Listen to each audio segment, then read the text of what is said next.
guys! This is me again, Maureen Labrador. Welcome back to my YouTube channel. Kung baguhan ka pa lang dito sa channel na to, don't forget to subscribe and click the notification bell para updated ka sa ipopost ko every week. So, ayun guys, ang unang gagawin natin ngayon is mag-shoutout tayo sa mga friends natin dyan sa tabi-tabi. So, yun guys, maraming nagpapa-shoutout sa akin. Shoutout pala sa mga classmates ko, mga roommates ko, mga friends ko, family ko, at sino pa kayo. Maraming salamat sa inyong buhay. So, ngayon, punta na tayo doon sa isa-shoutout natin. First is, i-shoutout pala kay Nicole Sally. So, pangalawa, shoutout pala kay Veronica Lumiton. At saka sa pangatlong babae, shoutout kay Julie May Vinyas. So, ayun guys, yun po silang tatlo ang nagpa-shoutout ng mga babae. So, ngayon naman, punta naman tayo sa mga lalaki. Unang-una, shoutout pala kay Junel Viado. Pangalawa, shoutout pala kay Roderick Salmorin. Pangatlo, shoutout pala kay Kuya Elvis Tamparong. Pang-apat, shoutout pala kay Dave Duran. Panglima, shoutout pala kay Frixie Janho Peñalosa. Pang-anim, shoutout pala kay Rio Martinez. So, yung mga lalaki guys, yun po ang mga grupo namin ng mga warriors. Warriors sa pag-study, warriors sa lahat-lahat. Po sila ang mga nagpapa-shoutout guys. So, maraming salamat sa inyong suporta sa akin guys. Maraming salamat.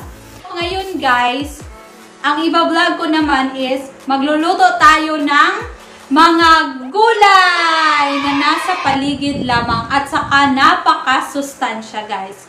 Green leafy vegetables. Yung mga gulay po na yon ay galing po sa farm dito sa school at saka yung iba, tinanim ko po yung iba. Enjoy watching! Thank you so much! Ngayon guys, kukuha po tayo ng dahon ng kamote para sa ating sinabawang isda. So yung mga kamote na po yun guys, mga tinanim ko po yun. So para may pangdagdag, bili po tayo ng mga gulay sa tindahan. So ayun guys, nakabili na kami. So nag-slice na yung kasama ko, si Ate Ella. So thank you pala kay Ate Ella. Siya talaga ang content creator ko dito sa YouTube. Maraming salamat sa iyo Ate Ella. I'm so blessed with your life. Continue to be a blessing as my ate here. Actually guys, bago pa lang talaga ako dito sa YouTube and I am thankful for the support of my classmates, support sa mga friends ko. Dahil doon, naging masaya ako, lalo na ngayon na pandemic, malayo ako sa pamilya ko. I'm thankful for their lives. Pinobre style ni ato guys ha. Actually, Bisaya gid ko, dili gid ko Tagalog. I'm just trying my best to speak in Tagalog guys. So ito na po yung mga na-slice. So sinabawang isda ta karong panahon na. Labi na karon nga ulan-ulan, lami kay ihigop og sabaw. That is why guys, we decided to find mga vegetables na nasa garden lang, na hindi ka nagagastos ng malaki. Kasi kung walang mga tanim, mahirap talaga. Lalo na ngayon, pandemic. Hindi makalabas. Sometimes pa sa tindahan, wala pang stock na mga gulay. It is important talaga na sa akin lang personally, as a student, importante talaga magtanim. Kahit sa pots lang or what, yun talaga ang pinaka the best. Kasi actually, taga-bundok po ako.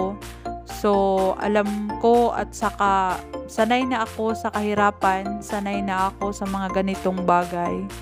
So, yun guys.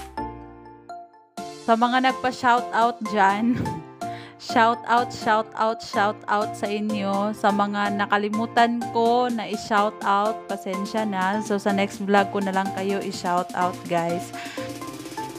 Lahi ra gyud ning ako ang tig slice oy. Kabalo ba mo, guys, nga ako ray tig video?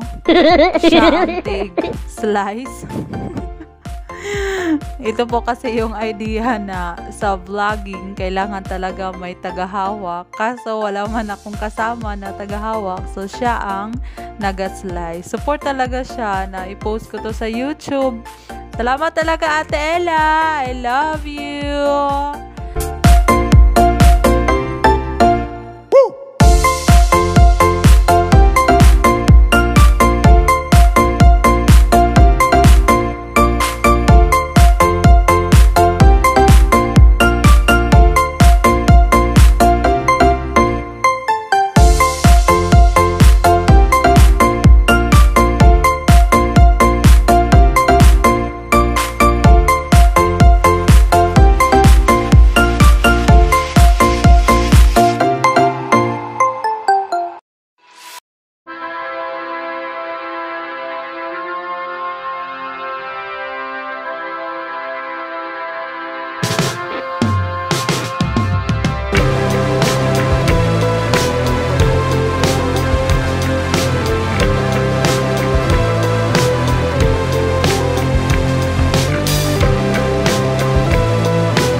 oh.